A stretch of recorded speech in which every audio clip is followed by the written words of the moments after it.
I made $354,000 in the last 7.5 weeks. And here's the exact tracking sheet that I used, and you guys can copy and paste it for yourself.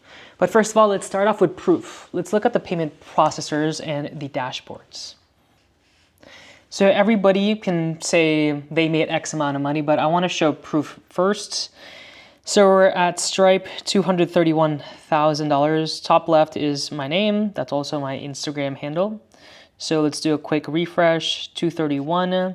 Let's look at WAP as well. Date range September 18th to 24th as well. We recently pivoted to WAP, so shout out to the WAP team. Did a refresh, 132,000, and we should be expecting another $11.5 thousand come in today or tomorrow. So that is some proof. So hopefully that gets it out of the way. Okay, so that's roughly around $354,000 in 7.5 weeks, and this is the tracking sheet that I used, so you guys can copy and paste it for yourself. I'll link this tracking sheet down below, so you can just create a duplicate and adjust it how you want. Okay, so this tracking sheet originated from a good friend of mine, Nizar. We use it for a lot of e-commerce brands a few years back, 3 to 4 years ago. I've revamped this more for like a lead gen call funnel, anything B2B, or if you sell anything expensive. But yeah, hopefully that makes sense. So here's the sheet. On the top left, we have it by source. So Facebook, how much we're spending, some data points that we want to keep an eye on. So last month's revenue, our goal revenue for this month, and the average close rate. So on the left-hand side, you'll see it's broken down by what month it is. So October for 2025. On the left-hand side, you'll see it broken down by weeks, or from days, 1, 2, 3, 4, 5, 6, 7, and broken down by weeks when it comes to the blue aggregation. Scroll down, you can see month to date to see how you're tracking.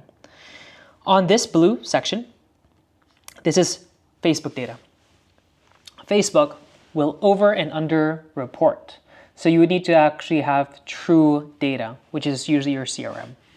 Even like for ROAS, is not as accurate. So you really want to see what's the true amount of leads coming through or the true amount of calls coming through. So this is here, you're just going to drop down how much money you spent per day, right, of that specific day. When you do reporting on your numbers, you always want to look at yesterday's data, like yesterday's ad spend, not today's ad spend, because yesterday will have the full reflected 24-hour spend. If you report today, there's probably 6 hours left, 8 hours left of the day, so it's not going to give you an accurate depiction of how much you spent.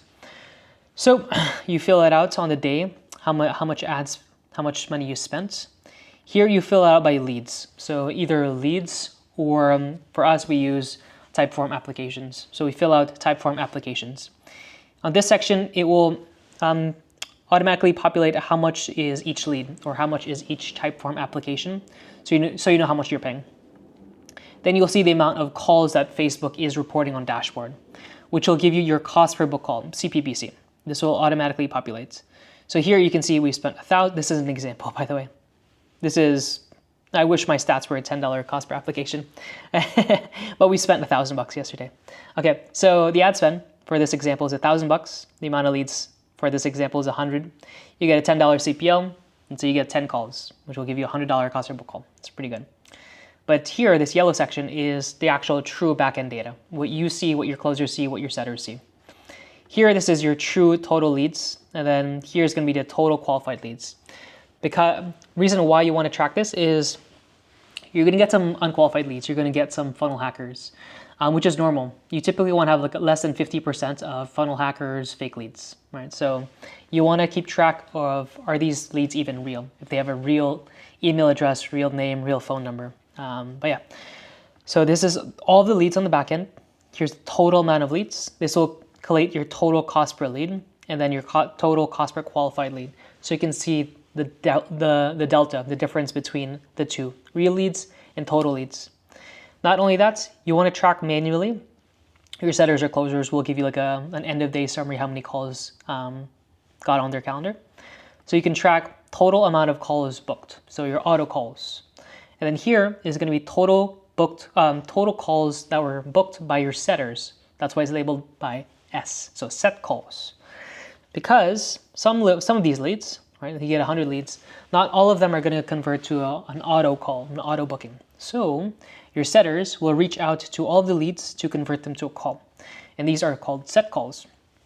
Set calls can also refer to if you have a good Instagram page or Facebook page, a setter will reach out to those leads and schedule in a call.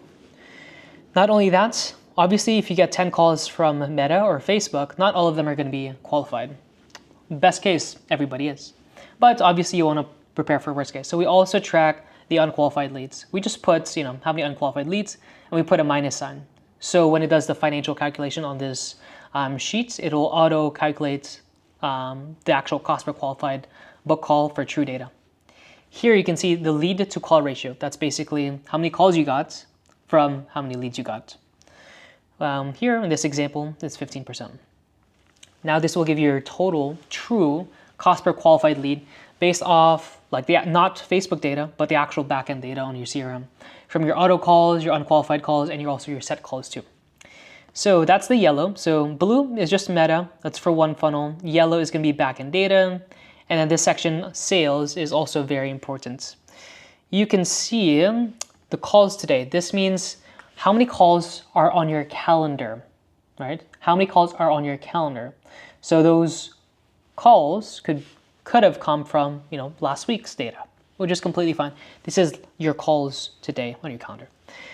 So let's say you have 5 calls today and only 3 people showed up. This will auto-populate your show-up rate. Your offers pitched is out of the people that did show up, are they even qualified to even hear about your offer? So this will give you an indication of what's your not only cost per qualified lead, but also your cost per true qualified live call, which is your offers pitched. And then after this will give you your deals closed. So how many people you actually closed based on the qualified people that showed up on your calendar, which will give you your close rates on offers pitched, which is 33%. This is just the ad spend from the first column over on the left. Here, you want to enter your cash collect. So how much money that actually you received in your Stripe or your WAP or your payment processor. And this was the actual deal value. If you have any payment terms or any prorated amounts. So maybe you have a 3-month plan, a 2-month plan or something like that. So that's your total deal value and your cash collect. One thing I always look at is going to be what's my cost per acquisition. So let's say we get 1 deal closed, we spent $1,000, which means my CPA is going to be $1,000. And what I also look at is going to be ROAS on cash collect. So how much money that we spent and what was actually the amount collected. This will give me a 5x ROAS on cash collect. This is probably one of the most important numbers that I look at on a daily basis just to see how we're performing. And then obviously ROAS on revenue looks good, but for me, I care about profits, less about, revenue. And then on the right-hand side, you'll see notes. So for any funnel changes, ad changes, setting changes, closing changes on the sales side, or any system build-outs, that's what we take note of so we can learn from patterns. If we see here we implemented this thing for SendBlue that will help improve our show-up rates, I write it down and I keep tabs of this column, which is going to be the show-up rate section. So that's going to give me some trends and patterns of implementing this one thing really helped us increase that show-up rate, and we actually made more money through implementing this one thing. Or if we write on the notes section of we launched a new creative, a new video ad, but we noticed our cost per, the amount of unqualified calls increased. What does that tell us? And nothing changed. We launched a single ad and that ruined our lead quality. Then I know now I can look back at my notes 3 days ago or 5 days ago, we launched this specific video and that completely tanked our performance. That actually happened to us last month. So we want to learn from our mistakes, and that's how you can pivot, but also look at black and white data. Or even if you increase the ad spend, you can track it here. It's hey, we increased the ad spend. What does that impact on the actual cost per book call or cost per lead while also using just the best performing ads? Not only that, I do a right click for specific actions, and then I click on insert notes just to make sure the team is aware of what's happening on the marketing side. For me, I control all the marketing side for my team, and then the team manages everything outside of the marketing.